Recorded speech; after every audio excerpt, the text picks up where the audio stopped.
Are you interested in purchasing the Canon RF 200 to 800mm super telephoto lens?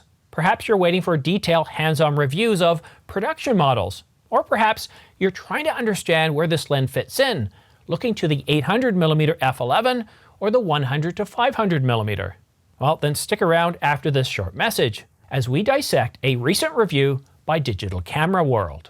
But first, subscribe to this channel for a chance to win a Canon EOS R5. I'll be giving one away to one lucky subscriber once this channel reaches 100,000 subscribers. Anyone above the age of 18 with a valid mailing address is eligible. Additional terms and conditions are linked in the description down below. The Canon RF 200 to 800mm f6.3 to 9 image stabilized USM weighs 2 kilograms or 4.5 pounds and has a length of 31 centimeters or 1 foot when collapsed. And pre-orders have already exceeded expectations in the United States, Canada, Australia, New Zealand, and Europe.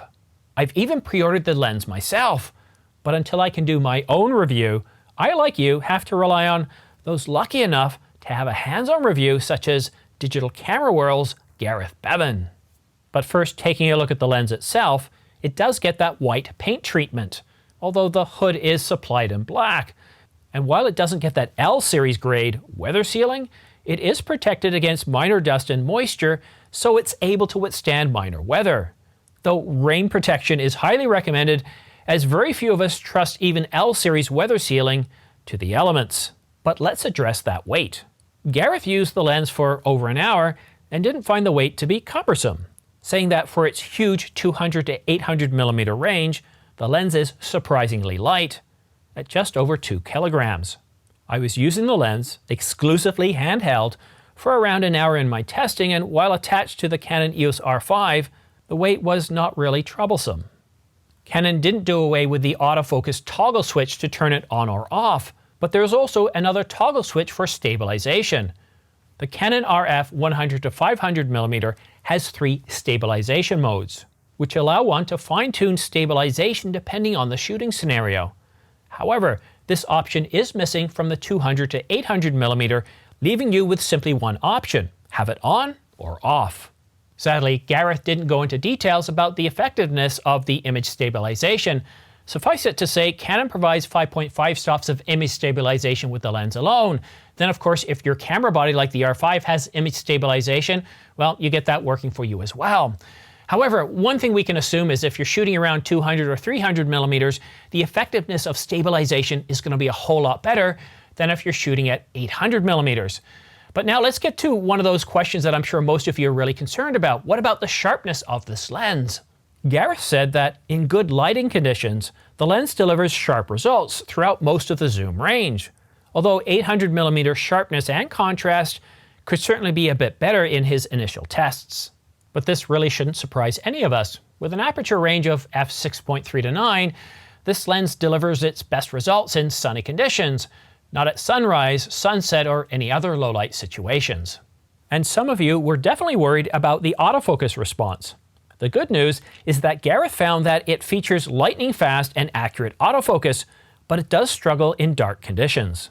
The most annoying thing about the Canon RF 100 to 500mm that I have right here is, while it works with extenders, whether you put in the 1.4 times extender or the 2 times extender, you have to, well, zoom all the way out to at least 300mm before you can attach the extender. So when it's in operation, you're limited to 300 to 500. And that is a big limitation. I have a 2 times extender, and I tried shooting with this lens, and you find that when you're out shooting that sometimes you want that extra reach. So you put the extender on, and then you want to come back, and you can't go below 600. So with the extender on, it's 600 to 1000. And I just, for an L series lens that has a price tag of $28.99, I was really surprised by that limitation. The RF 200 to 800mm doesn't have that restriction. Attaching any extender gives us the full range from 200 to 800mm, which with a 2 times extender is 400 to 1600, and if you're shooting in cropped mode, well, you can go even further. But keeping in mind that when using an extender, you are going to reduce the amount of light coming in, so you want to be shooting in bright situations. Gareth found that the RF 200 to 800mm is an impressive lens. But it's expensive if you don't need a telephoto range up to 800 millimeters. And he's bang on. The Canon RF 100 to 500 millimeter is an incredible lens. I just love this thing. The ability to be able to shoot handheld all the way out to 500 millimeters. And I'm not just talking about stills where you've got a, well, shutter speed of 1/1000th or 1/2000th of a second. I'm talking about shooting video where you've got a frame rate of 30 frames per second or 120 frames per second. The very first time I shot with this lens, I was out on Lake Ontario and I was on a boat and I got these video clips. Just look at how well the footage is stabilized. The stabilization of the 100 to 500 millimeter is truly just, well, it's absolutely amazing. And when it comes to actually shooting stills, well, you're not going to find many other lenses that are going to produce better results, unless, of course, you're willing to spend a whole lot more money with some of Canon's primes, like the 400 millimeter, 600 millimeter, or the very expensive 800 millimeter, which I think costs well over $10,000.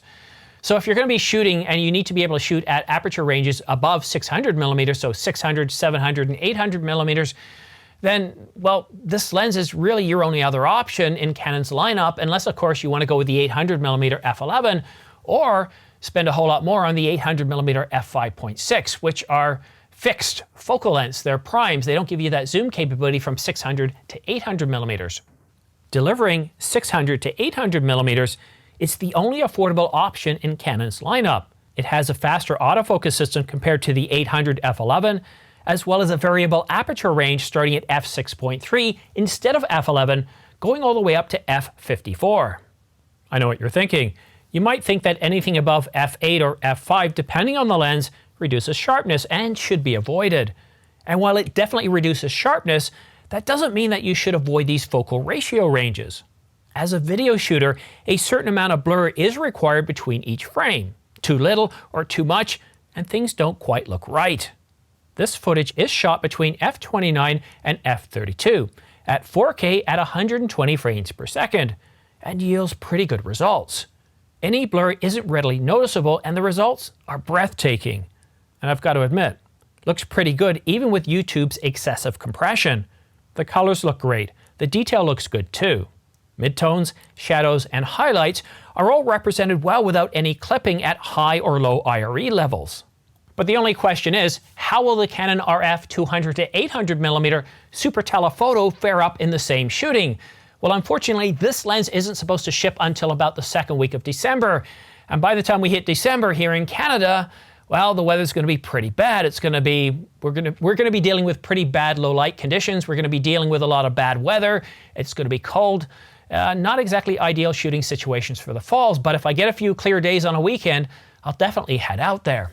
But to sum up, Gareth says that one of the biggest pluses to the Canon RF 200 to 800 millimeter is that it has a wide zoom range, that it's lightweight, extremely fast, and has a quiet autofocus. And of course, it can accept teleconverters without any restrictions, which can't be said for the Canon RF 100 to 500 millimeter. But on the negative side, the lens is a little dark and the image quality at the telephoto end is poor.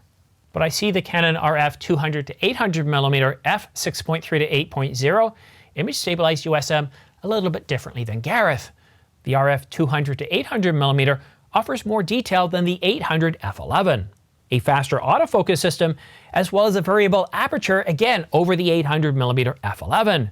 And with its zoom range of 200 to 800 millimeter, it's a clear winner over the 800 f11. That is, of course, if you're willing to pay twice the price, which I was.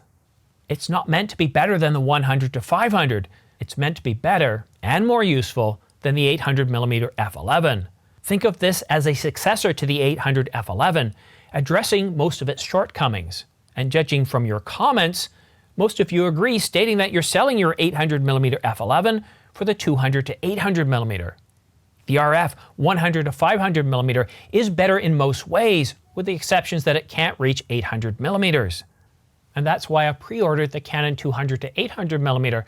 I already owned the 100 to 500 millimeter, and as I keep saying, this is an incredible lens. The only negative side, well, there's two. It's price, and of course that the teleconverters are limited to, well, 300 to 500 millimeters.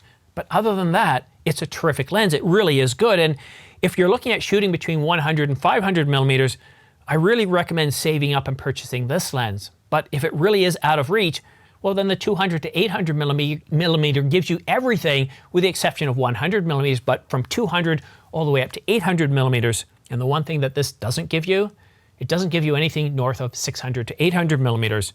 To be able to get that focal range on a Canon lens, it's going to set you back dearly. And for most of us, for those people that this lens, the 200 to 800 millimeter is aimed at, we're not going to be able to afford those options, the 800 millimeter f5.6 or even the 200 and 400 millimeter primes. I think that the 200 to 800 millimeter is a good lens, and I can't wait to get it, to test it out, to shoot with it, to be able to speak to you from a knowledgeable position. So if you're still sitting on the fence and you want to wait to see more reviews, I don't blame you. But this lens appears to be an awful lot of fun at around $1,900, $1,899. I think it's got a lot of benefits. I look at the 800 f11 as kind of the Mark I, and this is the Mark II. It's better in every way. It's just not as good as the 100 to 500 millimeter. But if you own the 100 to 500 millimeter, should you get this? Well, one thing you should also consider, if you do get the 100 to 500 millimeter, you might want to consider getting the 1.4 times extender. That will extend your range and give you better quality than the 200 to 800 millimeter. But again, you're looking at a lens that already costs $2,800 and then about another $500 for the 1.4 times extender. I think that the 100 to 500 is aimed at those hobbyists that want the best of the best, or for people that are making money out of their gear. For the average person, while I think that $1,800 or $1,900 is a lot for this lens, it does offer an awful lot in return. It's within reach. You could save for this lens for a year, 2 or 3 and see it as something as part of your kit. Whereas the 100 to 500 millimeter, it's certainly a whole lot more expensive.